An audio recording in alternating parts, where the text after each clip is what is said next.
Hey, what's up, you palookas? I'm back with a new comic book review, and we are going to be talking about Fantastic Four Empyre.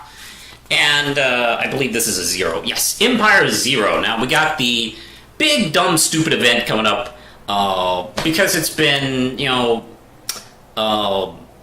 pushed back because of the coronavirus pandemic. It's now finally hitting. I think this is like, all this stuff is like a month later or something like that. I have been profoundly depressed and stressed out during this year, so you know what? I'm 100% on board with a big, dumb, stupid, fun event where the Marvel heroes fight some cosmic problem. I'm all in. Like, I don't care. I'll buy as many of this stuff as I can. It's only going to be, like, just a few... okay, maybe it's going to be a lot of issues. I'll buy the most important stuff. Alright, hey, I picked this up, and this is from Dan Slott. The artists are R.B. Silva and Sean, excuse me if I mispronounced, Isaac. Man, I didn't even try. Let's see. Izaki, I guess. And forgive me if I butchered that, I apologize. Okay, so I didn't really talk about the Avengers issue, but they've come to a planet addressing the problems. They're starting to learn about what's going on with the kind of the merger of the Kree and the Skrulls. The Fantastic Four are apparently kind of stuck in space again, and they need kind of a tow. Their spaceship is stranded. They come across this friendly guy who's like, hey, your credits are no good. By the way, despite the fact that the Fantastic Four are from Earth, present-day Earth, they have space credits because, of course they would. But your money's no good here because a lot of the space credit currency has gone kaput. And they're kind of working on the barter system. And he recognizes the Fantastic Four, specifically the Thing, and they go, hey, I'll hang out with you if you give us a tow. And it's like, oh, great. And they go back to this Coliseum, which is being run by the Profiteer, and she's the sister of the Grandmaster. So, of course, she's doing this. And she has this giant Coliseum where Skrulls and Krees are fighting, specifically two.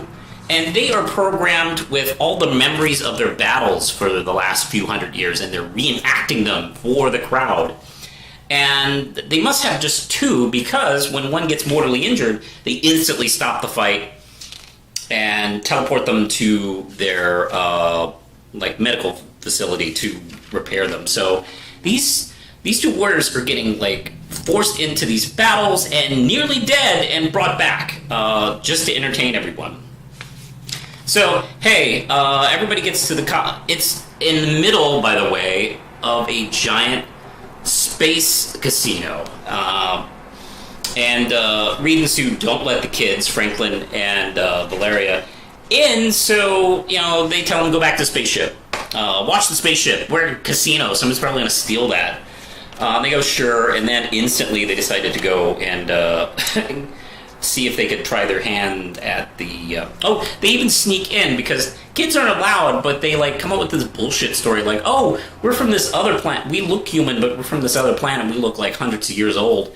And the bouncer believes them. Okay, that's within the realm of possibility. That's when the Fantastic Four start discovering what the Profiteer is up to. I really dig this thing with Ben Grimm, because he's watching the fight, and he's been to a lot of boxing matches and stuff like that. And he's really uneasy about how bloodthirsty the crowd is, which Johnny, tells him, man, I've seen you say murder the bum at boxing matches. And he goes, no, this is different. I don't mean that. These guys seem like these people want to kill each other. And then he, during the fight, realizes they're kids. They're children being forced to fight. And what I love is Ben jumps in instantly, no hesitation or anything. He is going to stop this. And then, of course, Johnny joins him. Let's see, Reed and Sue are also kind of spying around to see what she's up to. Reed starts a fight with the Profiteer, And Sue discovers the kids, and she goes, "Oh God, those two idiot kids."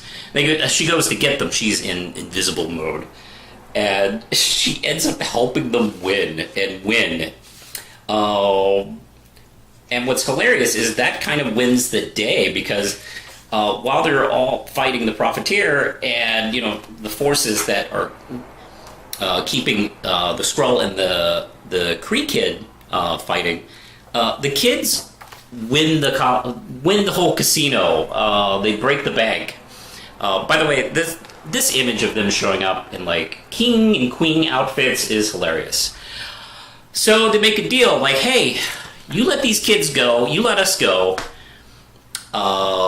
you fix our spaceship and we'll get out of your hair and we'll give you the casino back. It's great stuff. And of course at the end they kind of run into the Avengers, apparently. Actually that happens at the last page of the Avengers issue. So this was a lot of fun. I had recently, a few months ago, stopped reading the Dan Slott Fantastic Four, not because I was disliking it or not enjoying it or anything like that. It's one of those cases where you got to make cuts, and unfortunately, I had to cut it. This makes me regret that. This makes me want to just go back and pick up the issues I haven't been reading for the last few months and just get back on board, because this was very enjoyable.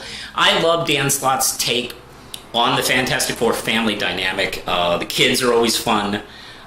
Franklin and Valeria are a great team. I never suspected this would have been a really good team, because he's kind of going through this depressed period in his life. And when he's with her, he's kind of a fun goofball. And I don't know, they play off each other really well. And of course, Reed and Johnny are always great. And I also been digging his take on Reed and Sue as well.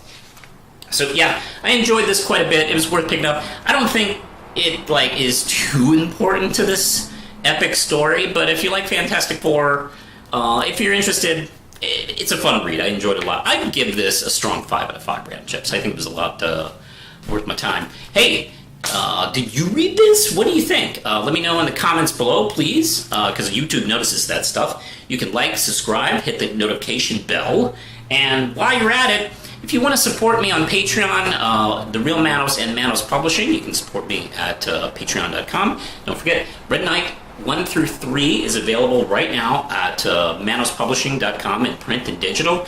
Issue 4 we had a successful Kickstarter, and that's going to probably be available at the earliest late August, probably realistically in September would probably be the best time. But I'll let you know. Alright, I think that's it. I'm going to cash out, so push the button, Lindsay.